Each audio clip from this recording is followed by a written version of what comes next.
बड़ा अहम इशू है जिस पर हम बात करेंगे, और हेल्थ रिलेटेड इशू है, क्योंकि आपको पता है कि कराची में बेचारे लोग जो कि इंफ्रास्ट्रक्चर की हालत को बेहतर करने की कोशिश तो होती है, लेकिन बेशतर सड़कें अभी भी ऐसी मौजूद हैं कि जहाँ पर गड्ढे पड़े हुए हैं, और छोटे बड़े गड्ढे होते हैं, बाज़-औक़ात पता भी नहीं होता, और इतना ढस करके उसमें बाइक या गाड़ी लगती है कि आपकी कमर की दर्द निकल जाती है, और बस फिर आपको काफ़ी दिन तक याद रहता है कि मैं वहाँ से गुजरा था और बस पता नहीं चला, खुद ही ठीक हो जाएगा।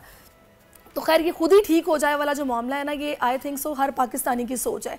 पता नहीं क्यों हम लोग, सिस्टम एक ऐसा है, कोशिश करते हैं कि सेल्फ मेडिकेशन ही पे काम चल जाए, यहाँ पे कुछ सिकाई कर लें, कोई थोड़ी सी आइसिंग हो जाए, खुद ही घर में को बाम लगा लिया तो मामला ना हल हो जाएंगे, और फिर वो मामला जो कि शायद अंदर से तो नहीं आपको मालूम क्या चल रहा है, बड़ा हो, और वो लापरवाही के साथ वक्त के साथ साथ तो फिर वो मुस्तकिल आपको वो कमर दर्द का शिकार रहते हैं। एक वबाई सूरत हाल ये इख्तियार कर चुका है, ना सिर्फ कराची बल्कि पूरे पाकिस्तान की मैं कहूँगी ये सूरत हाल है। तो आज मेरे साथ बड़े ज़बरदस्त मेहमान मौजूद हैं जो कि हमें इस हवाले से गाइड करेंगे, बताएंगे। न्यूरोस्पाइन सर्जन है, IMC हॉस्पिटल DHA में मौजूद होते हैं डॉक्टर अम्मार अनवर साहब, जो कि इस वक्त हमें ज्वाइन कर चुके हैं। अस्सलाम वालेकुम डॉक्टर साहब, thank you so much for joining me, बहुत शुक्रिया आपके वक्त के लिए। वालेकुम अस्सलाम Sarish, thank you for having me on the show. अच्छा डॉक्टर साहब, ये जो मैंने अभी पूरी तमहीद बांधी है और पूरा बताया है, वो कौन से सिम्टम्स हैं कि जिन पे हमें अपने कमर दर्द को या स्पाइन की किसी भी इंजरी को सीरियस लेने की ज़रूरत है कि भाई हाँ किसी डॉक्टर को दिखाना है, अदरवाइज ऐसे ये प्रोलॉन्ग हो जाएगा। वो सिम्टम्स ज़रा मुझे बता दें। सरिश, जो आज आपने पॉइंट रेज किया है, जो हाईलाइट किया है, वो बहुत इंपॉर्टेंट पॉइंट है। ये ऐसे एस्पेक्ट है जो कि ओवरलुक्ड है, लोगों को इस चीज़ का पता नहीं होता और लोग लाइल्मी की वजह से अपनी बीमारी बढ़ाते रहते हैं। सही। अच्छा, प्रॉब्लम इस पे ये होता है कि जब कमर दर्द, आपने क्वेश्चन इस पे ये रेज किया कमर दर्द के हवाले से, तो जब कमर दर्द स्टार्ट होता है, अगर तो कमर दर्द आपका इनिशियल मेडिकेशन से और बेड रेस्ट से फौरी तौर पर ठीक हो रहा है और दोबारा वापस नहीं आ रहा, तो कोई घबराने वाली बात नहीं है। लेकिन अगर आपका कमर दर्द मुसलसल परसिस्ट कर रहा है और कुछ अरसे एहतियात के बावजूद परसिस्ट कर रहा है, दवा के बावजूद परसिस्ट कर रहा है, तो फिर आपको स्पेशलिस्ट को दिखाने की ज़रूरत है। सही। अच्छा, अब मैं थोड़ा सा आती हूँ उन प्रॉब्लम्स पे जो कि हम लोग आम तौर पर सुनते हैं अक्सर लोगों से, जो छोटी मोटी गलतियों से हमें दर्द शुरू हो जाता है। जैसे हमने कोई वज़नी चीज़ उठा ली तो अक्सर हम एक आम ज़ुबान में सुनते हैं जी मुझे चुक पड़ गई है, और दूसरा शैटिका पेन, जिसका हम बहुत सुनते हैं कि जी मुझे शैटिका की प्रॉब्लम है, ये बस छिड़ जाए तो बस फिर मुझसे नहीं काम होता, मैं बैठ नहीं सकता, मैं लेट नहीं सकता। थोड़ा सा मुझे बताएंगे कि ये जो प्रॉब्लम्स हैं, शैटिका का पेन हो गया या चुक पड़ गई, ये वैसे तो आम है, लेकिन क्या ये भी बेड रेस्ट से तो जाने वाली नहीं है, ट्रीटेबल होती हैं और इनका भी प्रॉपर और फौरी इलाज कराना ज़रूरी होता है? देखिए, जो शैटिका पेन होता है, शैटिका होता है इसलिए कि आपकी शैटिक नर्व की सोजिश होती है। शैटिक नर्व जो होती है वो हराम मगज से निकल रही होती है। सही। पहले आप समझेंगे इसका काम क्या होता है, फिर हम इसके इलाज पे बात करते हैं। आपने जो भी आपने काम करना है, आपने एक जगह से उठ के दूसरी जगह जाना है, अपने पाँव की मूवमेंट करनी है, तो ये चीज़ आप अपने सोचते हैं दिमाग में, दिमाग से ये चीज़ ट्रांसमिट होती है हराम मगज में, हराम मगज से ये चीज़ जाती है आपके पाँव में।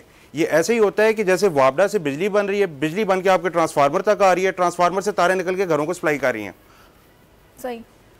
वापडा जो है वो आपका ब्रेन है इस केस में, ट्रांसफार्मर आपका स्पाइनल कॉर्ड है, जो तारें आपके घरों में जा रही हैं वो नर्व्स हैं। शैटिक नर्व जो होती है वो 3 रूट से अराइज करती है, किसी एक नर्व रूट पे भी अगर गड़बड़ हो तो वो जो होता है आपको ये सिम्टम्स आते हैं। इसको यूं समझ लें कि शॉर्ट सर्किट होता है। सही। अच्छा, मैं आई होप कि मैं आसान वर्ड्स में इन्हें बता रहा हूँ। जी,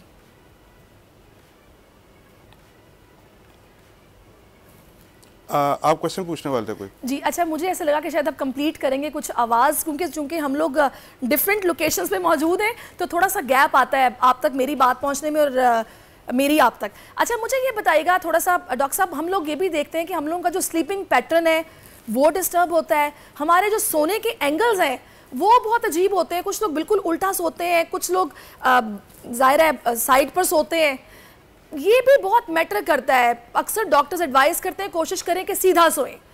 तो अगर हम अपनी स्पाइन की हेल्थ को ठीक रखना चाहते हैं या फिर ये चाहते हैं कि हमें आगे चलकर बुढ़ापे में कमर की प्रॉब्लम ना हो, तो वो बेहतर पोजीशन क्या है जिसमें सोना चाहिए? This is a very good question और बहुत सारे लोगों को इसका अंदाज़ा ही नहीं होता।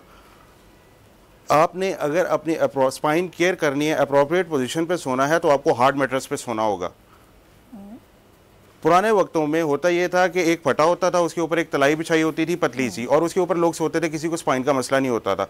फिर उसके बाद आगे मैट्रेस आ गए जो फोम मैट्रेस थे, लोगों ने वो यूज़ करना शुरू किया और उस पर देखा गया कि स्पाइन के इश्यूज ज़्यादा हो रहे हैं। अब सारे के सारे हार्ड मैट्रेस पे दोबारा वापस आ रहे हैं। जब आपने सोना हो तो आपने चारपाई पे नहीं सोना, चारपाई पे सोएंगे तो आपको पेन रहेगा, आपने हार्ड मैट्रेस पे सोना है, सोते हुए छोटा तकिया इस्तेमाल करना है, नहीं तो आपको गर्दन दर्द होगा।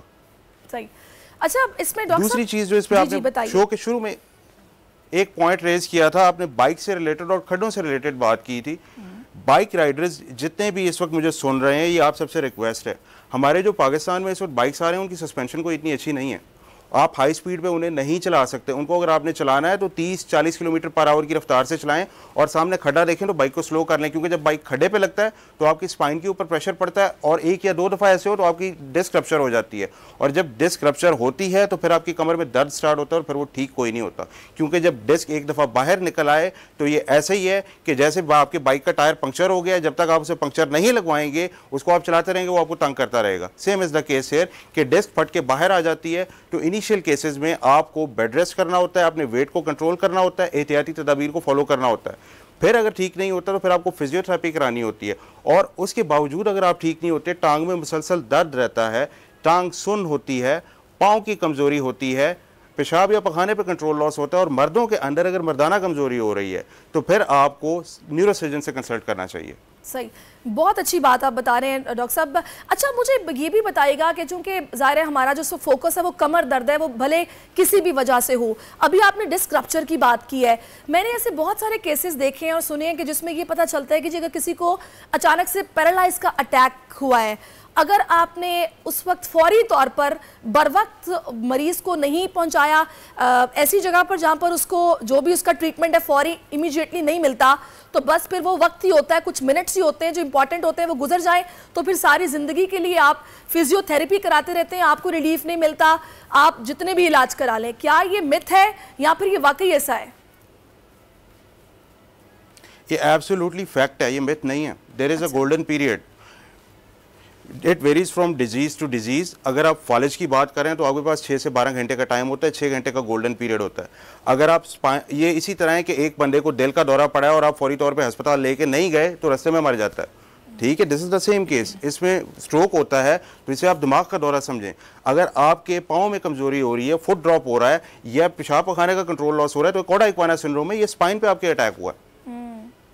नहीं तो डॉक्टर साहब इसमें ये बड़ी अजीब सी बात है कि बहुत सारे लोग जिनको जब अचानक से पैरालाइज होता है तो ऑब्वियसली आई थिंक सो मेरा राब्ता 2M में चाहूँगी फिर से राब्ता बहाल किया जाए ताकि मैं डॉक्टर साहब से ही पूछूं, क्योंकि ये वाकई ये मिथ है जो कि लोगों ने भी इस किस्म की एक बनाई हुई है।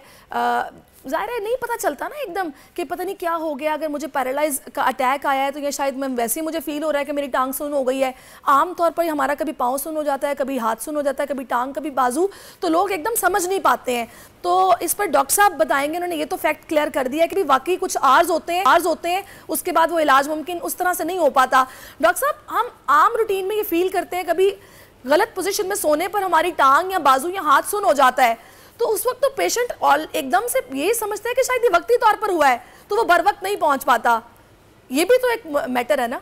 देखिए, अगर तो आपकी ये नमनेस या सुन्न होना सिर्फ कुछ देर के लिए है और ये कुछ देर के बाद ठीक हो जाता है तो कोई घबराने वाली बात नहीं है, क्योंकि मैं भी अगर ज़्यादा देर एक पोजीशन पे बैठा रहूँ तो मेरा पाँव सुन्न हो जाता है। मैं जब लंबी सर्जरी करके उठूँ तो मुझे भी बाज़ औक़ात महसूस होता है कि कंधों में दर्द हो रहा है, लेकिन ये ट्रांजिएंट होता है, पोजिशनल होता है। लेकिन अगर ये चीज़ आपकी परसिस्ट करे और आपकी ये चीज़ घंटे से ज़्यादा परसिस्ट करे तो फिर इसका मतलब ये है कि कोई गड़बड़ है जिसको इन्वेस्टिगेट करने की ज़रूरत है। हमारे साथ मसला ये है कि हम लोग हमेशा अलामत के इलाज के पीछे भागते हैं, बीमारी को इन्वेस्टिगेट नहीं करते। सिर में दर्द हो रहा है, पैनाडोल की गोली खा लो, दर्द ठीक हो जाएगा। कमर में दर्द हो रहा है, गोली खा लो, दर्द ठीक हो जाएगा। भाई दर्द हो क्यों रहा है, इसको आप इन्वेस्टिगेट कराएं ना, कि आपको बार बार दर्द क्यों हो रहा है, ताकि आप उसका इलाज कराएं। बिल्कुल आपने सही कहा। अच्छा, आखिरी में मैं आपसे ये पूछना चाहूंगी डॉक्टर साहब कि वो मरीज जिनका ये वक्त निकल जाता है और उसके बाद उनको ट्रीटमेंट ज़ाहिर है वो तो लेना है, वो तो ज़ाहिर है यंग एज में भी कुछ लोग पैरालाइज का शिकार हो जाते हैं, उनको फिर ये इलाज लग के करवाने से क्या वो ठीक हो जाते हैं या फिर बस फिर वो फिजियोथेरेपी के साथ ही मामला चलता है?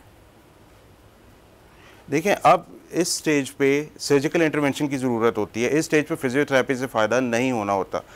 आप सर्जन के पास आएंगे, जल्दी आएंगे तो रिकवरी आपकी जल्दी होगी, आप देर से आएंगे तो रिकवरी आपकी देर से होगी। और ये मेरा ज़ाती तजुर्बा है,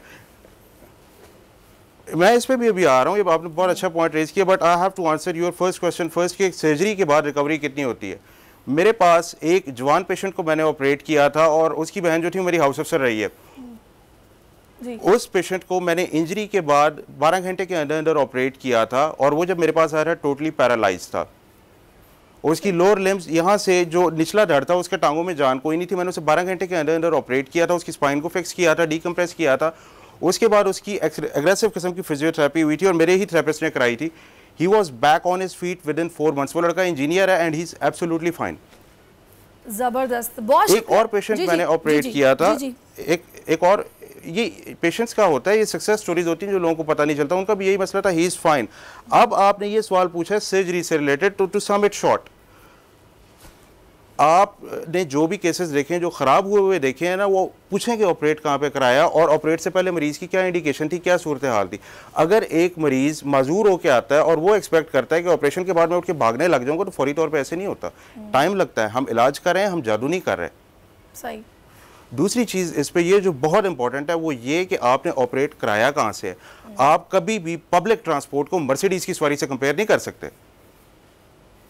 सही, बिल्कुल आप उन रिजल्ट्स को आप ये तीसरी चीज इस पे ये कि इलाजकार कौन रहा है, क्या वो ट्रेंड स्पाइनल सर्जन है या वो कोई और है। अब जैसे मैं न्यूरो सर्जन हूँ, I am licensed to practise spine, और मैं पिछले 4-5 साल से सिर्फ स्पाइन ऑपरेट कर रहा हूँ। मैंने ब्रेन की सर्जरी बहुत कम कर दी है क्योंकि मैंने ये देखा है कि स्पाइन के मरीज जो है वो खराब होकर आते हैं। तो मैंने कहा कि ये वो एस्पेक्ट है जिसको मैंने एड्रेस करना है और अल्हम्दुलिल्लाह my results speaks for themselves. जबरदस्त, thank you so much doctor साहब फॉर योर टाइम। और बड़ी अच्छी बात आपने खड्डों में बाइक स्लो कर लें, सही पोजीशन में सोएं, और अगर आपको कोई इस तरह की प्रॉब्लम है कि जो कि बेड रेस्ट से या कोई बाम लगाने से 1-2 घंटे में ठीक नहीं हो रही है तो उसको प्रोलॉन्ग मत करें। सही डॉक्टर के पास बर वक्त जाकर अपना इलाज करवाएं ताकि आप उम्र भर की प्रॉब्लम से बचे रहें। Thank you so much doctor Amar Anwar for your time.